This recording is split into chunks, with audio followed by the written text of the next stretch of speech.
Maintenant, regardez. La chance, elle a ce principe, c'est qu'il ne faut jamais faire un commerce avec votre propre chance. Vous pensez toujours jusqu'à maintenant que les gens font le commerce avec leur propre chance. Tous les grands commerçants du monde n'utilisent pas leur propre chance pour faire le commerce. C'est les pauvres qui utilisent leur propre énergie, leur propre chance, leur propre canot pour pouvoir s'en sortir. Je vous explique donc comment ça se passe. Vous montez un business de prêt-à-porter, une boutique. Et le jour où vous avez monté votre prêt-à-porter, le prêt-à-porter a prospéré, n'est-ce pas?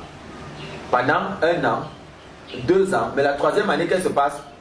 Ça chute. Ça chute, non? Oui. Qu'est-ce qui fait que ça chute? Vous essayez de vous relancer, ça ne donne pas. Vous faites tout, ça ne donne pas. Vous entrez dans maintenant les équipes réveillées. Vous essayez de réveiller ce qui dort. Ça dort toujours. Vous avez les équipes anglicanes, vous anglicanez, tout ce que vous essayez de faire, c'est au même niveau. Après, qu'est-ce que vous faites? Vous vendez le fonds de commerce. Oh oui. Première règle. Dans un mois lunaire, il y a des périodes de chance. Tous les maîtres initiés connaissent le calendrier du ciel. Ils savent que il y a les périodes de chance, il y a les périodes où on monte une activité, les périodes où on ne monte pas. Il y a des business que si tu montes à une certaine période, tu attendras 4 ans avant que le business se prenne. Parce que pour que les entités, les forces spirituelles te pardonnent d'avoir violé les codes, tu attendras, tu feras 4 ans d'échec avant de voir la lumière. Je répète ce que j'ai dit. Tu es mal conseillé, tu montes ton business dans une période qu'il ne fallait pas. Tu peux condamner ton business sur 7 ans. Et après 7 ans, tu es relâché pour entrer dans la prospérité parce que tu as violé les codes. Le monde spirituel, ce n'est pas que tout le monde fait comme il veut.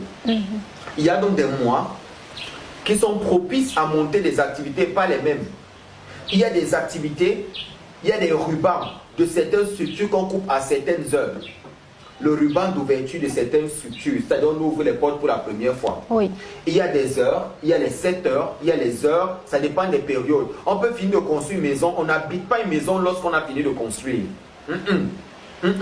Non. Pour habiter une maison, il y a des codages. J'ai fini de construire ma maison, je vois un initié qui doit me donner la date qui est propice à moi et l'heure où je dois venir entrer dans la maison et comment entrer dans la maison et qu'est-ce que je dois dire pour que cette maison ne me vomisse pas.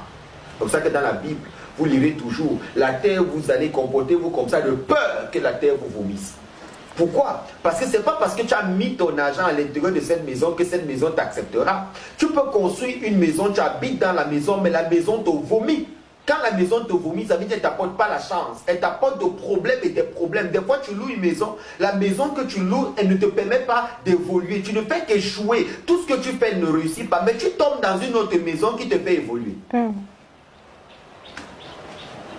Parce que justement, il y a un temps pour toute chose. Alors, on fixe des dates. Imaginez un instant. Vous montez une activité, après 3 ans, ça chute, baisse d'énergie, vous ne vous relevez plus, vous vendez le fonds de commerce. La prochaine dame qui vient prendre votre fonds de commerce, qui l'achète, elle est vend. Peut-être modifie juste la peinture. Elle est en train de vendre. Et toi, tu es dans, comment on dit ça chez nous au Cameroun, tu es dans les Wanda.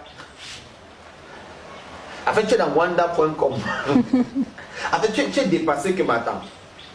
Moi, ça n'a jamais donné pourquoi elle est prospère. Ou pour le bailleur devient jaloux, non? Oui. Et commence à combattre ton activité. Des fois, parce que lui, il a essayé, ça n'a pas donné. Mais pourquoi toi, ça donne? Regardez donc le secret. Cette première femme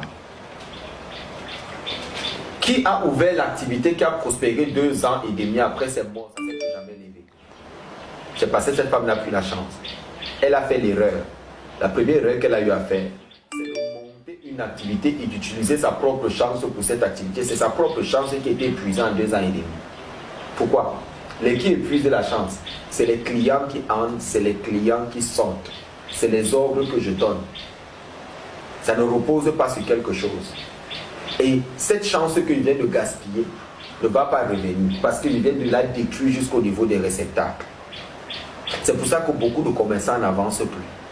Et quand d'autres arrivent à ce niveau, ils sont obligés d'entrer dans les loges, de sacrifier leurs enfants pour pouvoir s'en sortir. On appelle donc ça le support de la chance. La deuxième femme qui est venue prendre la boutique a refusé d'utiliser sa chance, mais elle a préféré utiliser les supports qu'on appelle des talismans vibratoires de chance.